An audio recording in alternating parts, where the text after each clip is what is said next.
ನಮಸ್ಕಾರ. ಇದೇ ರಸ್ತೆ, ಇದು ನಕಾಶೆ ರಸ್ತೆ. ಒಂದು 25 ಅಡಿ ರೋಡ್ ಬರುತ್ತೆ. ಇದು 23 ಕುಂಟೆ. ಇದೇನು ತೆಕ್ಲೈತೆ, ಲಾಸ್ಟ್ ಬೇವಿನ ಮರ, ಈ ಕಡೆ ತೆಂಗಿನ ಮರ ಹಿಡಿದು ಕೆಂಪು ಮಣ್ಣು ಚೆನ್ನಾಗಿದೆ. 23 ಕುಂಟೆ.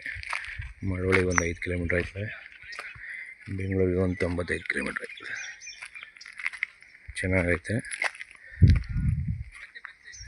ರೋಡ್ಗೆ ಐತೆ. ಇದೇ ರೋಡು.